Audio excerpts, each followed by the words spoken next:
हाँ, hello students.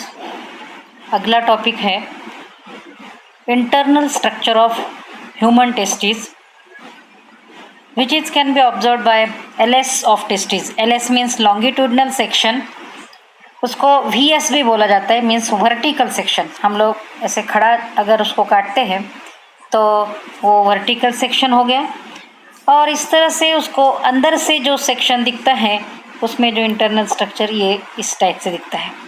देखो ये टेस्टिस पार्ट है, ये इपिडिडाइमिस पार्ट है, ये इपिडिडाइमिस, और ये वसा डिफरेंशिया। इधर ब्लड वेसल्स और नर्व, ये नीले कलर में दिख रहे हैं वो उसमें ब्लड वेसल्स और नर्व, क्योंकि हम लोगों को किसी भी चीज़ का सेंसेशन समझना चाहिए तो उसके लिए नर्व्स काम करते हैं, हर पार्ट्स में सप्लाई होते हैं। और ब्लड सप्लाई उस पार्ट को एक्टिव और जिंदा रखने के लिए ब्लड सप्लाई ज़रूरी होता है, वो दिखा है।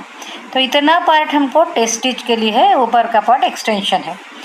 तो देखिए टेस्टिज को बाहर से ट्यूनिका अल्बुजिनिया इस तरह से ये टेस्टिस को कवर किया हुआ लेयर होता है, उसको बोलते हैं ट्यूनिका अल्बुजिनिया। और ट्यूनिका अल्बुजिनिया के बाहर, ट्यूनिका अल्बुजिनिया के बाहर के साइड में पेरिटोनियल मेम्ब्रेन होती है और उसको बोलते हैं ट्यूनिका वजाइनलिस। यहाँ पे vagina word female reproductive system में आता है, यहाँ वजाइनलिस दिखा तो आप कंफ्यूज नहीं होना चाहिए। ओके, तो टेस्टिस का जो कवर है उसमें tunica albuginea is the main layer, उसके बाहर एक पतली पेरिटोनियल मेम्ब्रेन की लेयर होती है, उसको बोलते हैं ट्यूनिका वजाइनलिस। और ट्यूनिका अल्बुजिनिया के अंदर के साइड में एक फूड सप्लीमेंट करने वाली डेलिकेट थिन लेयर होती है, उसको बोलते हैं ट्यूनिका वास्कुलरिस। तो यहाँ पे ट्यूनिका वास्कुलोसा दिखाया नहीं है, ट्यूनिका वास्कुलोसा बोलेंगे, यहाँ पे तुम्हारे बुक में वास्कुलोसा दिया है तो, लेकिन ट्यूनिका अल्बुजिनिया के अंदर आप समझ रहे। ट्यूनिका वजाइनलिस ये वाइट लाइन से दिखा है, पिंक लाइन ट्यूनिका अल्बुजिनिया, और उसके अंदर जो पार्ट है ये जो वाइट टिश दिख रहा है वो ट्यूनिका वास्कुलोसा।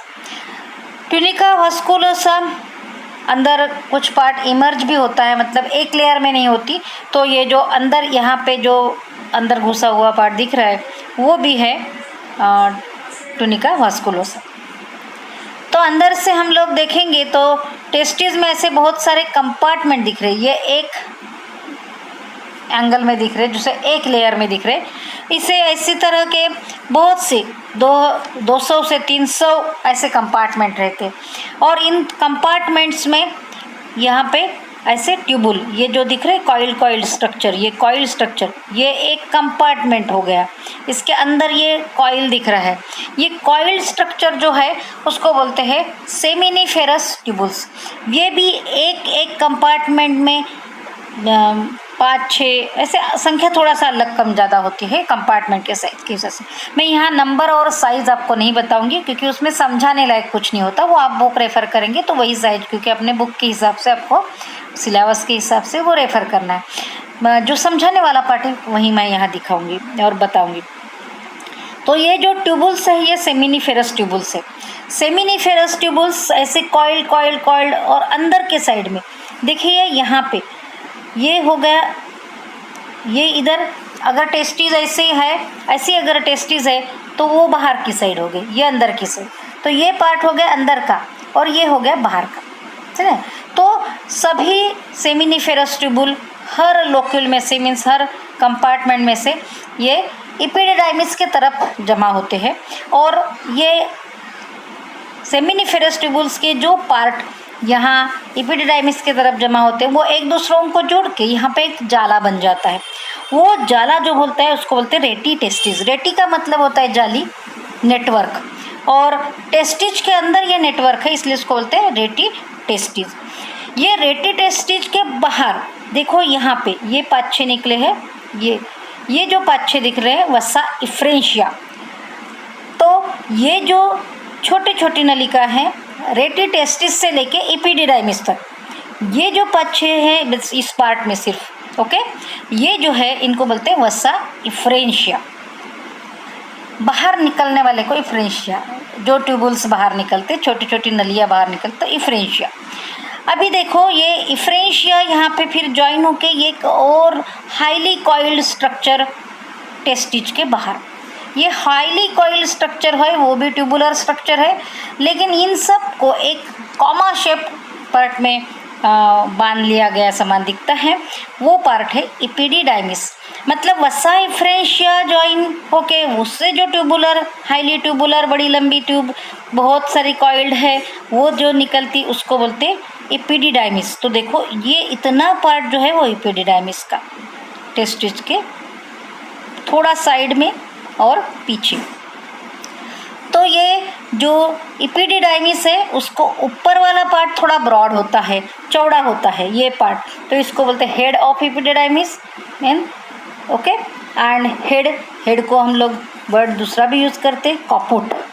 और फिर बीच में जो पार्ट है लंबा इतना पार्ट उसको बोलेंगे बॉडी ऑफ इपिडिडाइमिस, कॉपस।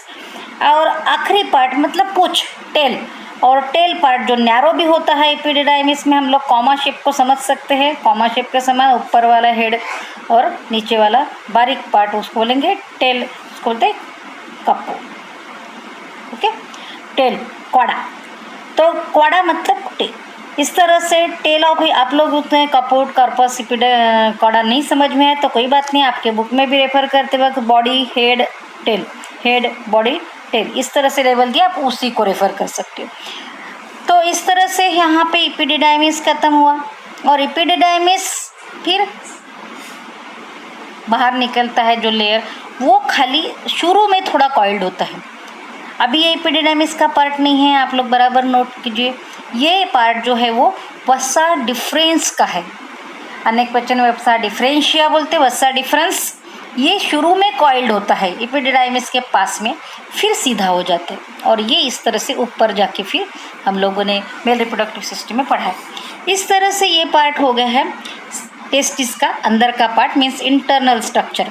और ये इंटरनल स्ट्रक्चर हमको वीएस या एलएस से पढ़ाई किया जा सकता है, समझा जा सकता है, इसलिए यहाँ पे ये वीएस स्ट्रक्चर दिखा है। इस तरह से बहुत सारे सेमिनिफेरस ट्यूबुल्स होते हैं। हम लोगों को वीएस या एलएस पूछा जाए तो खाली इतना ही आप लोगों ने ये डायग्राम रेफर करना है और इसके बारे में एक्सप्लेनेशन देना है। अगर एक्सप्लेनेशन पूछा तो एक्सप्लेनेशन, डायग्राम ड्रॉ करो बोले तो सिर्फ डायग्राम, और विथ डायग्राम एक्सप्लेन बोले या डिस्क्राइब बोले तो दोनों, ठीक है।